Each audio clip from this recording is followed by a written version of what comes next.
Aliens Explored is a podcast exploring famous and obscure cases of UFO sightings, alien abductions and other strange events from both a believing and a sceptical perspective whilst keeping an open mind. I'm Stu Jackson, a professional actor and amateur ufologist with a particular interest in the crop circle phenomenon. I'll be debating that otherworldly visitations are real. The truth is out there. And I'm Neil Kelly. I'm a professional actor as well and used to work for the military as an intelligence analyst. I'll be arguing from a more doubtful point of view. I mean, it's all a bit far-fetched, isn't it?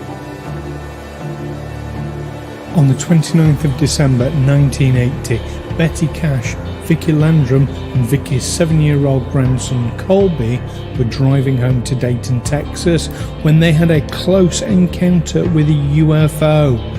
This left them with symptoms very similar to radiation burns. The most interesting part about this case is that they counted 23 helicopters who arrived and surrounded the UFO before they drove away. Join myself and Neil here on Aliens Explored as we discuss the Cash-Landrum incident.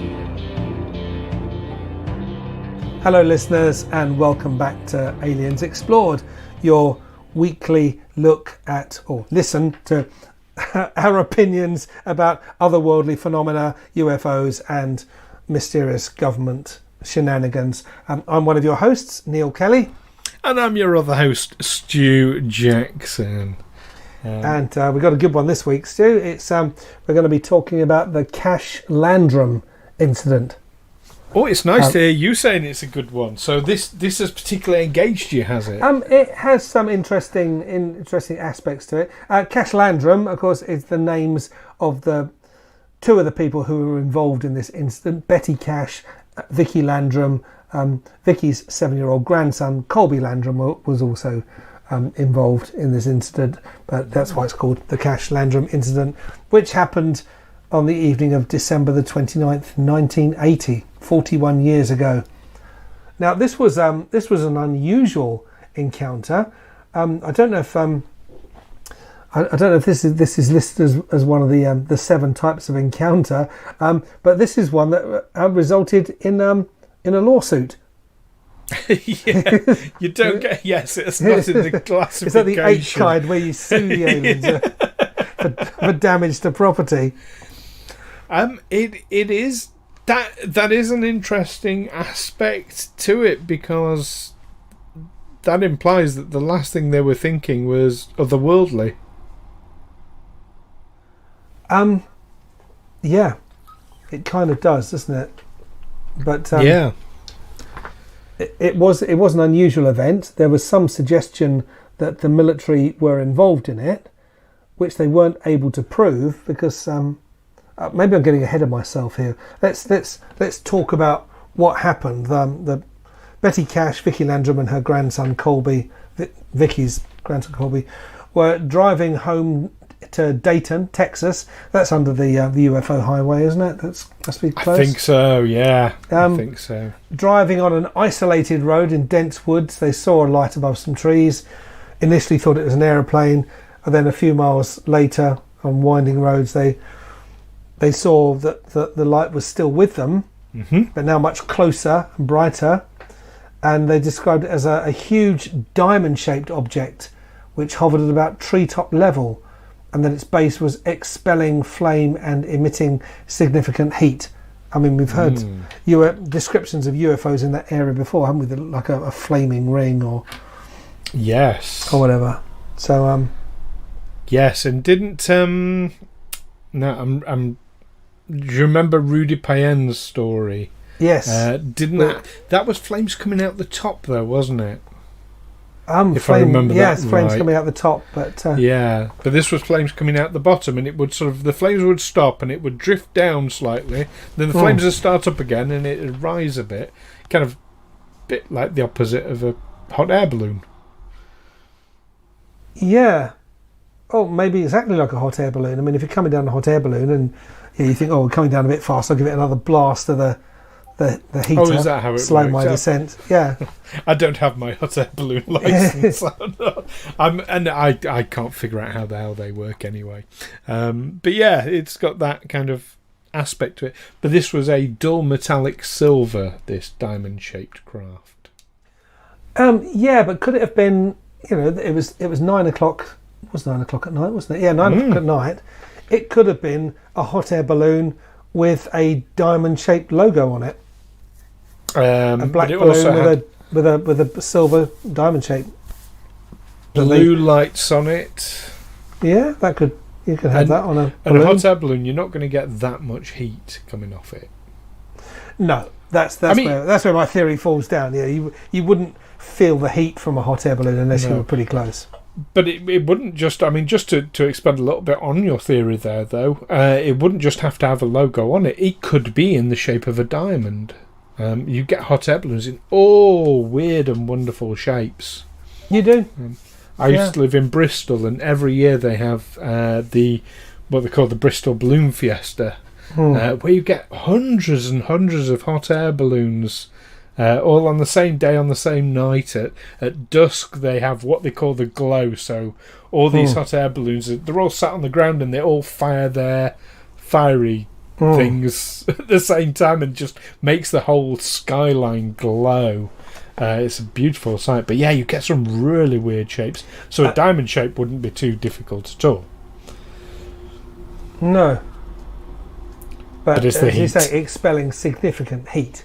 Yeah. That it was so hot that was it Betty who got out of her car because they stopped the car. They wanted to turn around, but the road was quite narrow, and they feared that if they tried to turn around, they would end up off the road and stuck in the mud. So I think it had been raining, so yeah, the verges were soft. Yeah, the verges were soft, and it was it was Betty Cash who's. Is it Betty? Am I getting this right? Yeah, Betty Cash. Betty Cash, yeah. Betty Cash stayed outside. When she went back to her car, the car was too hot to touch. She had to use something to open the door handle, and then the plastic dashboard was so soft that she said her hand left an impression in it because of the heat. Although no one took a picture of that, of her handprint on the dashboard. Which is unfortunate. But Betty had an interesting reaction to encountering this thing. She didn't think, it's a UFO or it's aliens or anything like that. She thought it was the second coming of Jesus. Much like the citizens of Nuremberg over 400 years ago. We discussed last week. Yeah. You will interpret it according to your understanding of the universe. Yes, she and she told young Colby, that's Jesus, he will not hurt us. Yeah, when they expressed fear and concern, Vicki and Colby. Yeah. So she was quite brave, and she got the closest to this thing out of all of them as a result, which then it rose up, didn't it? It rose up into the sky. And at that point, some helicopters appeared. 23 Chinook helicopters. Now, they weren't all Chinooks. There were some Chinooks amongst them. I identified some of them as the tandem rotor Boeing CH-47 Chinooks. But 23 helicopters surrounded this thing. But at this point, it was way above the roadway, so they felt they could drive on, and did. That's a hell of a story, isn't it? It's a hell of a story. So who else would have 23 helicopters going to intercept this? And why helicopters? Why would a fleet of helicopters go? I mean, one thing we know about these UFOs is that they can, when they are seen, is that they can go very, very fast. Why are you sending a transport helicopter after it, or several transport helicopters that aren't really known for being very manoeuvrable? Exactly. Well, they're more manoeuvrable than a plane in that they can stay static in one place. They can, but they couldn't give chase to a fast aircraft or fast UFO. No, but given the speed of some of these UFOs, neither can our fastest jets. No, but 23 helicopters. That's that's a lot. I don't have that many helicopters, do you? Who does have that many helicopters? The Queen? I don't think... Maybe? Unless you count all the ones in the military helicopters. That is what I'm thinking. But who in Texas has that many helicopters? Well, it'll be either the Air Force or the Air National Guard or I suppose the Army. Probably, all flying helicopters is something that's done by all Men in Black of the services. The Men in Black. Were they black helicopters? 23 of them chasing this diamond-shaped object that was floating away in the sky. But they weren't chasing it; they surrounded it. Yeah. Which, I mean, that's a lot of helicopters to be surrounding an item. It's that's really interesting.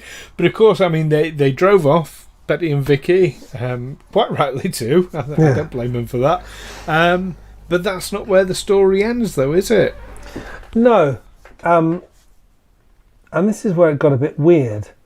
They started to get sick, didn't they? It was that night. That night, Betty Cash, they claimed that they suffered from nausea, vomiting, diarrhea, generalised weakness, a burning sensation in their eyes, as though they were suffering from sunburn.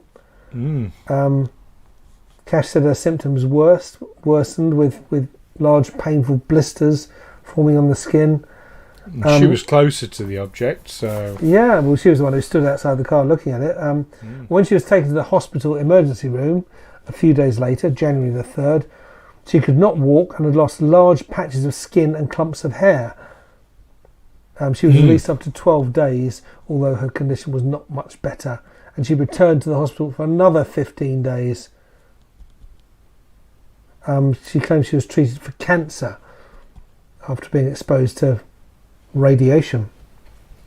Yes, but it's not just her that's got these symptoms. Vicki and Colby do to a lesser degree. Yeah, they stayed in the car, didn't they? They suffered skin sores, hair loss, lingering weakness. Yeah. So that's quite compelling. If it was just Betty, you could say, well, maybe there was a previous health condition or something like that. But all three of them, admittedly not to the same degree, but, that makes it quite compelling, I think. No, they all lived for years after the incident. They lived what you might say was a natural lifespan. Yes. Someone has suggested, a chap called Brad Sparks has suggested it seems to be they're affected by some kind of chemical contamination.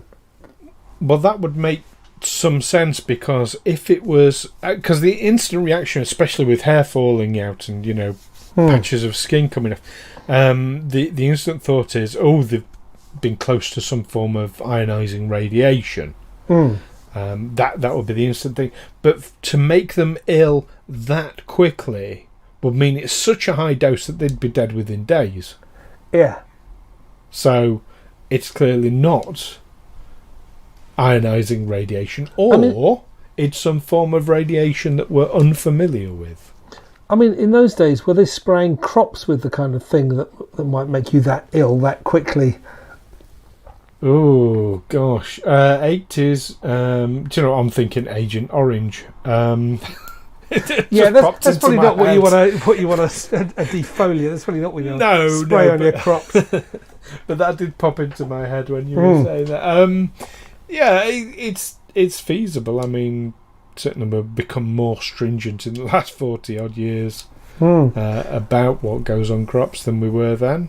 Now, those helicopters were seen by other people. A Dayton police officer, Detective Lamar Walker, and his wife claimed to have seen 12 Chinook, didn't say Chinooks, but 12 Chinook type helicopters.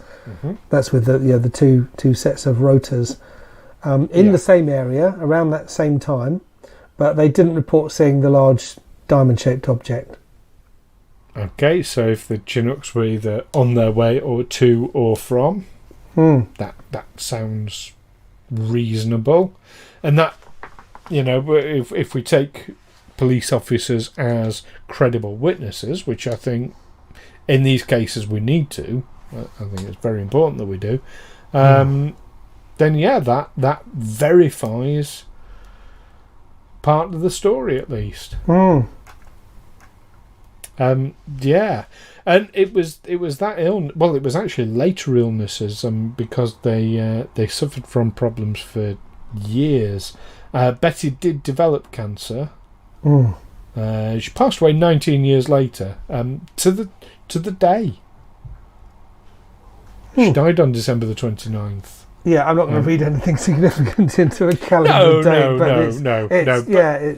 It's an interesting. It's interesting, slightly morbid fact. But yeah, and I know Vicki had a cataract in one eye that she attributed to this event, and that's what the lawsuit was about, wasn't it?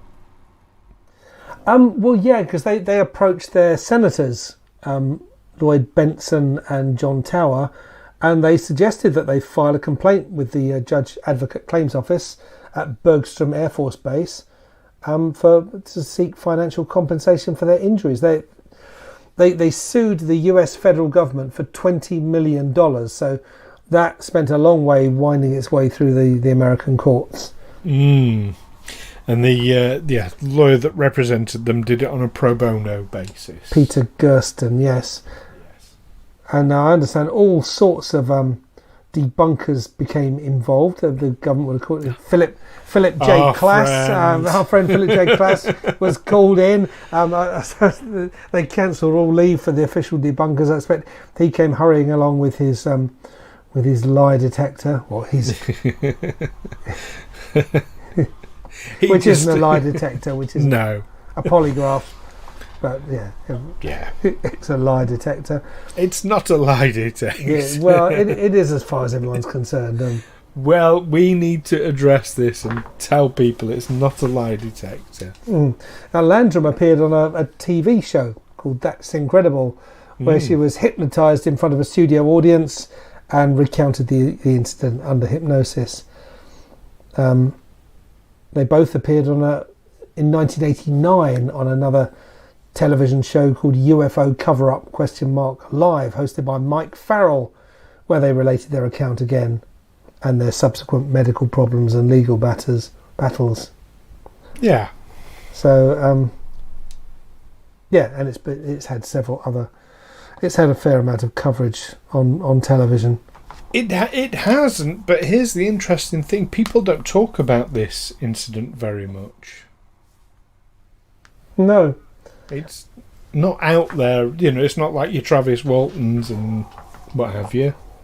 But it seems to have, rather like us, gone off on a tangent, this case, because where their case fell apart was that their investigators could find no evidence linking the helicopters with any branch of the military. Because I think basically they said, well, we've been injured by whatever it was, and rather than go down the rabbit hole and say, is it UFOs or is it not, there were a lot of helicopters in the sky, and we became ill. There was something generating a great source of heat, lots of helicopters, which we assume they're military, because who else has 23 helicopters, including 12 Chinooks that they can put up into the sky to deal with one thing? I mean, apart from the military and the government, who else? Do oil companies have that many helicopters on hand? And would they send them in to deal with something like that? Well, it's go on. Yeah, I say they just couldn't find any link between those helicopters and the military. They couldn't prove it. That's where their case fell down. Well, no, Betty and Vicki did. Here's where it gets a bit tricky, because their story started saying, "Oh well, I'm sure I saw Air Force on the side of some." There could be Air Force helicopters without it having Air Force on the side. But yeah, that's the ultimate thing. Is the judge basically said, "Well, prove that they're the Air Force," and they couldn't. And that's why a lawsuit is always going to fall down very, very quickly. You'd have to prove responsibility. And how can you possibly prove responsibility on something like that? And if it's a cover-up especially. Unless there are records that are open, and of course the military do all sorts of things that... Even if it's hidden records, then you're not going to get... But nothing that they could get access to say that, yes, we had 23 helicopters in the sky at that time. No. It's a difficult one. Now, Philip J. Klass, who's described himself as a journalist and UFO skeptic, commented on it a long time afterwards. This was 1998. He was talking about Schlussler, who was a NASA aerospace engineer who had a long interest in UFOs, who'd had this conversation with Vicki Landrum. But Klass said that when Schlussler inspected Betty's car in early 1981 and used a Geiger counter to check for radioactivity, he found none. Presumably, I mean, there was no record that he found any abnormal radiation at the site of the incidents. And Schlussler also provided no medical data on Betty's health prior to the UFO incident, or the prior health of Vicki or Colby. That's the difficulty. You don't have a baseline. However, if you're going to have a UFO encounter in a week's time, would you think to get a medical checkup like this week, so you've got a baseline comparison? No, but I mean, we've got medical. I mean, I'm kept under quite close medical supervision. So yeah, someone could produce my medical records and say, look, this is what he was like a month or two ago. That it's probably never going to be much longer than that. But since me seeing a medical professional, he seemed fine then. Same here, but I'm trying to think when the last time they checked for any tumours was. And I don't think I've ever been checked for any tumours. Well, there would have to be some cause for concern, wouldn't there? Exactly. You'd have to ask for it. So saying, oh, look, we've got no... Well, of course you wouldn't have. And also, if you're someone who lives in a country where, for one, healthcare isn't free at the point of use. It's something that can be very, very expensive. And you're not being treated for some kind of long-term condition, then it could be a very long time since you've seen a doctor for anything. Yeah. So, I mean, I do understand the point that it is difficult to sort of verify medical issues resulting from a UFO encounter, but at the same time, I don't see that as a reason for debunking it either. But what I find interesting is, all right, you can say whatever you want about the UFO, whatever it might have been, but it's the helicopters. I mean, that's the fact that there's suddenly this fleet of helicopters in the sky, and no one knows where they came from. No one will admit that they were theirs. No. And it's like you said, it's a lot of helicopters. Yeah. I mean, 23, including Chinooks. That suggests... I mean, it suggests Air Force, obviously. But it also suggests that they sent all the helicopters they had available. Yeah. That's what that screams to me, is just like everything. Right, any we can get a pilot into, just send them out now. Well, yeah, if you're sending Chinooks, which are basically a transport aircraft, you wouldn't send that to chase something unless you really had nothing else. Or unless, as you say, you just want to put everything you've got up in the sky. Well, you wouldn't send them to chase, but you would send to surround, because you can't surround something with the jet. No, but they had other... I mean, it's looking like there were 23 helicopters, of which about half of them were Chinooks. Yeah, but what I'm saying is, like, if you've had a report of an object that is stationary but airborne, and you want to surround it, you are not going to send jets. You can only send helicopters to do a job like that. But I would have thought 12 helicopters would be enough, wouldn't it? Oh, depends how seriously you're taking it. If it was a major incident, I would say send everything you've got. Yeah, 12 might be enough, but you'd want to be sure. It just seems funny they're using transport, something that's used for carrying heavy loads primarily. Might have been the only helicopters available, as alongside the others. Apart from the other dozen that they were able to scramble. Yeah, it's a bit odd. It's a bit odd that there were that type of helicopter involved in it, and that no one's admitting that they were theirs. There's no record of, which is what the case fizzled out on. What seemed to be a solid case with solid evidence of not extraterrestrial craft, but actions, interactions with very firmly terrestrial craft, which are, it's hard to think who other than the government would have that kind of air force. But they can't even prove that, and they've met quite a hostile reception when they've tried to probe it. It's been denied, discredit. Call in Philip J. Klass because we're really bringing out the big guns on you. Yeah. Well, that's probably a good place for us to go to our summary. I think. So, I mean, there are definitely questionable elements to this story, but overall, do you think this was an otherworldly encounter, Neil? I don't know. I mean, what they saw initially, this diamond-shaped thing in the sky, it probably wasn't a hot air balloon, but it could have been extraterrestrial, or it could have been some kind of experimental craft. But what's interesting about this is that there's clear evidence of involvement of terrestrial craft who went up and surrounded it that's just been denied. So there's an awful lot of the government's up to something and they're not telling us. It's just dead ends, denials, and even official deviousness. Yes, So, I think. I mean, you and I think are on the same page with this one. I can definitely see the possibility of this being a man-made construction.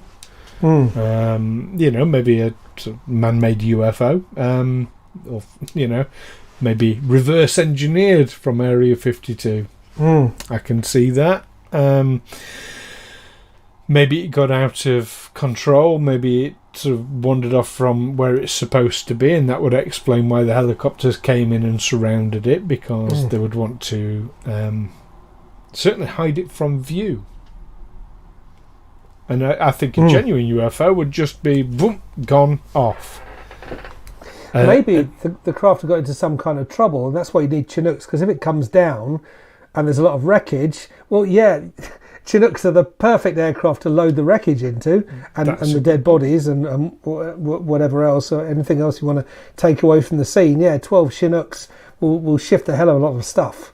That's a good point, but what I'm thinking more is if you want to physically hide this thing from view by surrounding it with helicopters, if you've only got 12 Apaches and 12 Chinooks, you would still send out all your helicopters. Really? Is that what they were trying to do, to try and I'm speculating. hide it? There's this UFO there. Let's just send out a swarm of aircraft so that people can't see it. I don't. Pure speculation. Yeah, I can't think that would be the reason for doing that. It's either to escort it, or to pick up the pieces if it comes down, or to have if it comes down somewhere, this thing that they're experimenting with, you've got lots of boots on the ground and lots of fast transport capability to remove all the evidence. There's lots of theories there, definitely. I'm inclined. Sorry? I was going to say, I'm inclined to think where Betty and Vicki are concerned, though, that they have embellished their story as time has gone on, possibly with the bit of media attention they've got, and quite probably, of course, with a lawsuit as well pending. I think they've had a genuine encounter with something, but it's become embellished over time. That always makes it difficult to sift out fact from fiction. Yeah, and a chap called Brian Dunning, who investigated the case, said that's a completely normal thing to do in the American courts. that if you honestly blame your health problems on whatever you saw, then you're perfectly justified in pushing the truth a bit to get the Air Force to pay for it, because they're going to push the truth a bit to not pay for it. That you don't necessarily feel it's wrong to exaggerate evidence, which is, I would say, is dodgy legal ground, because if you've got a claim against someone, as soon as they can show that something you've said isn't true, it blows you out the water. I think you lose all your credibility. I'm thinking more as much the media attention, though. You want to tell an interesting story if you're being called up to talk about something. So, the story might get more interesting with each telling. Yeah. We've all seen cases of that, I think. But what do you think, listeners? Is the Cash-Landrum incident an absolutely genuine one, and were Betty and Vicki just the unfortunate victims of an encounter, or is there something different to the story? Do write in and tell us what you think. You can find us in the usual places, Facebook and Twitter, by searching Aliens Explored, or you can email us at aliensexplored@gmail.com. And I would ask you just to take a moment as well, wherever you listen to your podcasts, and we're glad to have you listening, do leave us a quick review. It really does help other people to find podcasts like ours, and reviews are the lifeblood for them. So that'd be very much appreciated if you can just take a moment to do that wherever you listen to your podcasts. Well, that's it for this week. Join us next time when, Neil, you'll like this one. We're going to be talking about man-made UFOs. Man-made UFOs. Right. Yeah, so not otherworldly. These are definitely of terrestrial origin. So we'll be discussing those. So don't miss that one, listeners. Fantastic. In the meantime, keep watching the tree line, the any strange lights, and the skies, and the courts, and the cameras. Watch everything. Take care. See you next time. Bye bye. Aliens Explored is a Fecal Films production in association with Juicy Falls. Music by Darren Mafucci and editing by Stu Jackson. Find us on Twitter or Facebook by searching Aliens Explored, or visit us on aliensexplored.com.